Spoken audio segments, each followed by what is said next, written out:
Assalamualaikum warahmatullahi wabarakatuh.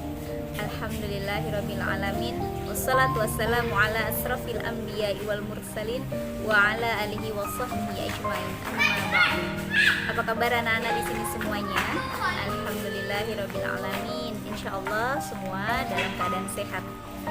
Nah, pada kali ini Allah memberikan kesempatan kepada Ustazah untuk bertemu dengan anak-anak semua di sini, walaupun dalam keadaan dalam dunia maya, gitu ya, tidak dalam dunia nyata.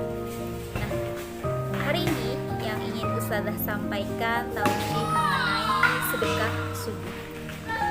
Sedekah yang seperti kita ketahui bahwasanya memiliki fungsi, yaitu membersihkan harta-harta yang kita miliki.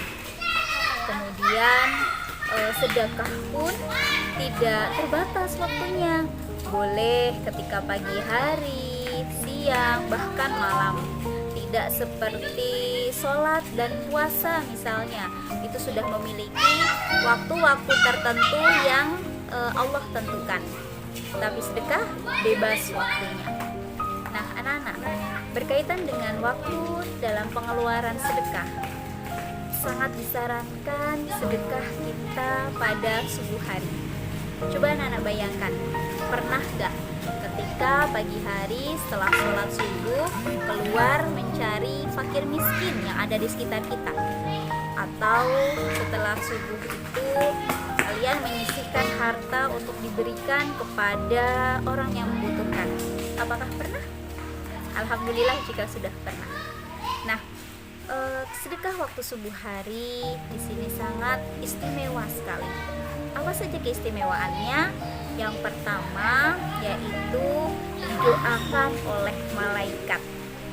Nah, anak-anak, ada sebuah hadis yang mengatakan bahwasanya tidak ada satu pagi pun yang dilalui oleh manusia melainkan didatangkan kepadanya dua malaikat yang mendoakan untuknya. Malaikat pertama berdoa kepada Allah, "Ya Allah, berikanlah kelapangan rezeki, berikanlah kebaikan yang berlipat kepada orang yang menyisihkan harta untuk disedekahkan."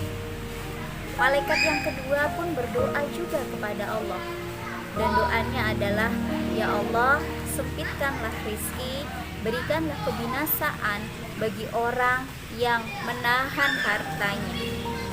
Coba anak-anak, kita renungkan, kita ada di antara doa malaikat yang mana?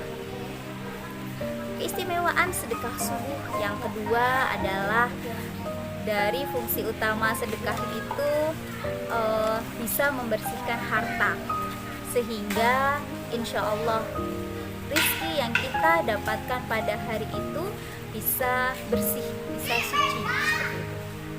Kemudian keistimewaan yang ketiga adalah kita bisa mendapatkan rezeki yang berlebih, yang dilipat gandakan, yang bisa Allah datangkan dari arah yang tidak terduga-duga. Ketika kita berdoa kepada Allah melalui sambil bersedekah, bahwasanya sedekah itu bukan berarti mengurangi harta kita, tetapi justru malah akan menambah banyak apa yang kita dapatkan dari Allah Subhanahu wa taala.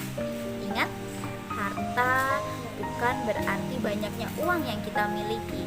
Rizki bukan berarti seberapa besar uang yang kita gunakan sehari-hari, tetapi rizki bisa dalam bentuk kesehatan, kemudian kemampuan dalam segala hal, kemudian kelapangan, dan lain sebagainya. Keistimewaan sedekah yang selanjutnya adalah dengan sedekah subuh, doa-doa kita insya Allah akan diijabah oleh Allah Subhanahu wa taala. Bagaimana caranya? Ketika kita bersedekah, lantunkanlah doa-doa. Misalnya begini, dengan bersedekah, "Ya Allah, dengan bersedekah ini semoga hari ini saya bisa mendapatkan rezeki yang berlimpah." atau dengan sedekah ini jadikanlah kebaikan-kebaikan bagi orang tua saya, atau dengan sedekah ini mudahkanlah saya dalam menghafal Al-Quran. Insya Allah dengan sedekah tersebut Allah akan mengabulkan hajat-hajat kita. Kemudian bagaimana Ustazah? Habis subuh kan sepi nih Ustazah, tidak ada orang miskin yang lewat di depan rumah, susah dong mencarinya. Nah, ada tips khusus untuk sedekah subuh. Contohnya adalah anak-anak mungkin bisa menyiapkan kenceleng. Nah, kenceleng ini disiapkan untuk khusus, misalnya dituliskan sedekah subuh misalnya. Nah, kenceleng ini disiapkan ketika misalnya setelah kalian sholat subuh, kemudian masukkan uang yang kalian punya, dan sambil jangan lupa tadi sambil berdoa apa keinginan-keinginan kita, apa hajat-hajat kita yang ingin kita sampaikan kepada Allah Subhanahu wa taala. Bismillahirrahmanirrahim. Ya Allah, dengan sedekah ini saya menginginkan apa? Nah, kemudian insya Allah ketika sudah banyak, sudah penuh, kita bisa buka, kemudian kita salurkan kepada fakir miskin. Atau jika kita kesusahan untuk mencari fakir miskin, bisa kita salurkan kepada lembaga-lembaga yang bisa menyalurkan bantuan ini kepada orang yang lebih membutuhkan. Nah, anak-anak, insya Allah itu dari Ustazah. Silahkan lakukan amalan ini, insya Allah semoga apa yang kita inginkan terkabulkan oleh Allah Subhanahu wa taala. Terima kasih atas perhatiannya. Ustazah akhiri. Wassalamualaikum warahmatullahi wabarakatuh.